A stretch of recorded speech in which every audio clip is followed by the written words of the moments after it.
वाचवणं हे बाईचं काम असतं. ती कशी वाचवते बघा. तिथे गेली, ती म्हणाली देवा सगळं तुम्हीच खाल्लं तर आम्हाला काय. मग तो तिसरा घास तिने काढून घेतला आणि घास घास घास हे सगळे 16,108 बायका होते कृष्णाला माहितीये ना, सगळ्यांना घास घास वाटणार आणि त्यामुळे ते वैकुंठ वाचलं. मग असं हे काम असतं स्त्रीचं. आणि अशी ही रखुमाई रुसली आहे. का रुसली आहे ते आपण आता बघूया. सावळ्या घरी ऐकूया तरी, सावळ्या घरी ऐकूया तरी, काय झालं रुसायला. सावळ्या घरी ऐकूया तरी, काय झालं रुसायला. रखुमाई रुसली कोपऱ्यात बसली, चला जाऊ रुसायला. रखुमाई रुसली कोपऱ्यात बसली, चला जाऊ रुसायला. रखुमाई म्हणते फुगवू नका, रखुमाई म्हणते फुगवू नका. फुगवता का तुम्ही, फुगवता का. तसं तिने फुगवले. कुणी, रखुमाई. रखुमाईने काय सांगते बघा. रखुमाई म्हणते फुगवू नका, भक्तांच्या चालीवर तुमचा ताल. रखुमाई म्हणते फुगवू नका, भक्तांच्या चालीवर तुमचा ताल. या भक्ता घरी काय ठेवलं सुट घुसायला. या भक्ता घरी काय ठेवलं सुट घुसायला. रखुमाई रुसली परत बसली, चला जाऊ घुसायला. रखुमाई रुसली कोपऱ्यात बसली, चला जाऊ घुसायला. आता बघा तिची पहिली कंप्लेंट सुरुवात.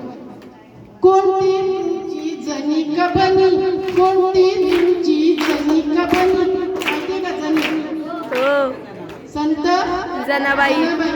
या कुठे होत्या. त्या नामदेव महाराजांच्या घरी, संत नामदेव महाराज होते, त्यांच्या घरी चाकरी करायची आणि त्याबरोबर त्यांची विठ्ठल भक्ती सुद्धा चालू. आणि त्यांना इतकं त्यांचं नामदेवांच्या घरी काम पडायचं. त्यावेळेला काही गिरण्या नव्हत्या. गिनी पिशवी भरून आण दळून दळण करायचं, त्याच्यानंतर घरचा केरवाला करायचा, कपडे भांडी सगळी कामं करायची. आणि या कामात त्या थकून जायच्या. मग त्यांना मदत करायला कोण जायचं पळत. पांडुरंग ते जायचं पळत. आणि मग असं गेल्यावर कोणत्याही बायकोला राग येणार ना. बरोबर ना, मग सूट चालला करायला. घरची तर काही कामं करत नाही, बाहेरची बरी जमतात त्याला. मग रखुमाई अजून चिडली आणि काय म्हणते बघा. कोणती तुमची जणी का बनी, तिची कशी केली बेणी कोणी. कोणती तुमची जणी का बनी, तिची कशी केली बेणी कोणी. जळवलं कांडण करून गेला लुगडी धुवायला. जळवलं कांडण करून गेला लुगडी धुवायला.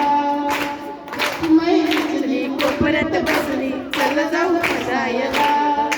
रखुमाई रुसली कोपऱ्यात बसली, चला जाऊ घुसायला. एकच दुसरे मोठे सद्गुरू आपण जगत तुकाराम, त्यांच्याबद्दल सुद्धा रखुमाईची कंप्लेंट आहे. काय म्हणते बघा. तो एक वेडा तुकोबावाणी, तो एक वेडा तुकोबावाणी.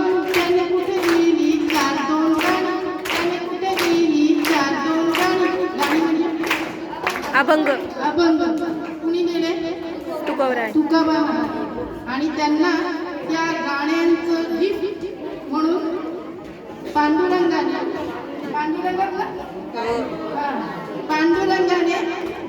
विमान पाठवलं. कशासाठी. वैकुंठात जाण्यासाठी. सदैव वैकुंठात गेलेले एकमेव संत म्हणजे संत तुकाराम महाराज. मग हे आपल्या रखुमाई काय म्हणतात. तो एक वेडा तुकोबावाणी, तो एक वेडा तुकोबावाणी. त्याने कुठे दिली 4-2 गाणी, त्याने कुठे दिली 4-2 गाणी. तेवढ्यासाठी का विमान धाडायचं, तेवढ्यासाठी का विमान धाडायचं फुकट बसायला. तेवढ्यासाठी का विमान धाडायचं फुकट बसायला. रखुमाई रुसली कोपऱ्यात बसली, चला पुसायला. रखुमाई रुसली न कोपऱ्यात बसली, चल जाऊ पुसायला.